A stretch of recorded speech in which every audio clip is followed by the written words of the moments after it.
জানিস, আমি আজ কলকাতাতে এলাম 15 বছর পর। আজ আমি বসে আছি আমাদের কলেজের পাশে চায়ের দোকান, যেখান থেকে শুরু আমার জীবন।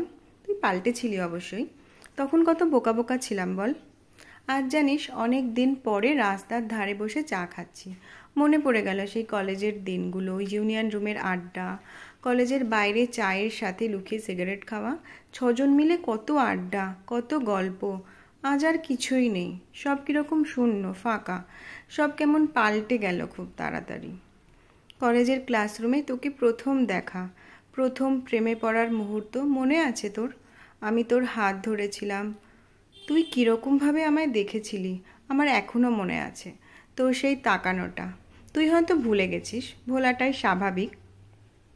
তোর ওই আগলে রাখা স্বভাবটা আমার খুব ভালো লাগতো। প্রথম প্রপোজটাও আমাকেই করতে হয়েছিল, যে আমি তোকে ভালোবাসি। মনে আছে তোর? আমরা ক্যান্টিনে বসে কত গল্প করতাম, কলেজের মাঠে বসে, ক্লাসরুমে একসাথে পাশে বসে দুজনে হাত ধরে বসে থাকতাম। তোর বাড়ি কাছে বলে আগে তোকে বাড়ি দিয়ে তারপর আমি বাড়ি যেতাম। কত গল্প, কত আড্ডা। আস্তে আস্তে আমাদের সম্পর্কও বাকি সবাই জেনে গেল।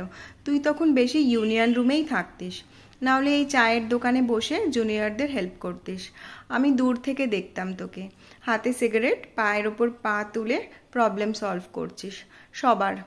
আমার জন্য সময় তখন কোথায়? কলেজের পর বাড়ি যাবার সময় ওইটুকু কথা হতো, ওতেই শান্তি। একটু রাগ হতো জানিস, যখন কেউ তোর খুব কাছে চলে যেত। আর এখন তো তুই অন্য কারোর। এখন আর জেলাস ফিলটাও হয় না জানিস। মনে হয় তুই হ্যাপি আছিস, ব্যাস তাতেই আমি শান্তি। জানিস, আজ দেখলাম সেই সিনেমা হলটা আর নেই।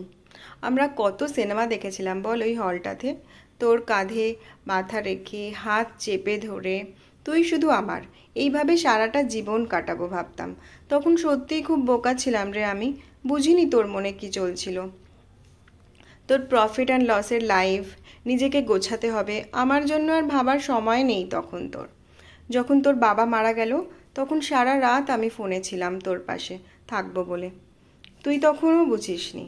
তুই তখন নিজেকে প্র্যাকটিক্যালিভাবে নিজেকে মানিয়ে নিচ্ছিস। তখন তুই বাইরে যাবি, কাজ করবি, নতুন নতুন জিনিস শিখবি। তোর সাথে আরও অনেকে পাশে এসে দাঁড়িয়েছিল, আমি তখনও বুঝতে পারিনি। তোর জন্যই অপেক্ষা করতাম। জানিস, স্টেশনের সেলফিটা আজও আছে আমার ফোনে, রোজ দেখি আর নিজেকে আরও শক্ত করি। তারপর তোর জীবনে নতুন কেউ এলো, আমায় ভুলে যেতে লাগলি। আমি সেটাও কাজ ভেবে মেনে নিলাম। যেদিন আমার সামনে সত্যিটা এলো, আমি ভেঙে পড়েছিলাম খুব। আমায় সামলানোর কেউ ছিল না, আমি একা কাঁদতাম। আমার বালিশ ভিজতো চোখের জলে। জানিস, চোখের জলের যদি রং হতো তাহলে খুব ভালো হতো, সবাই জানতে তো পারতো। কেউ পাশে এসে দাঁড়িয়ে বলতো, আমি আছি তোর পাশে। 1 মাস পরে দেখলাম তোকে, তোর নতুন লাইফ পার্টনারের হাতে হাত ধরে বাইকে করে যাচ্ছিস। আমি তোকে ডাকতে গিয়েও পারিনি। খুব মনে হচ্ছিল যা হয়েছে সব ভুলে তোকে নিজের করে নিতে, কিন্তু পারিনি জানিস। তুই তখন অনেকটা দূরে চলে গেছিস আমার জীবন থেকে। বুঝলাম, বুঝতে টাইম লাগলো, এটাই সত্যি। ছেড়ে যাব না বলেও চলে গেলি। কেন সবাই সবাইকে মিথ্যেটা বলে বলতো? কেউ জানলে আমায় জানিও।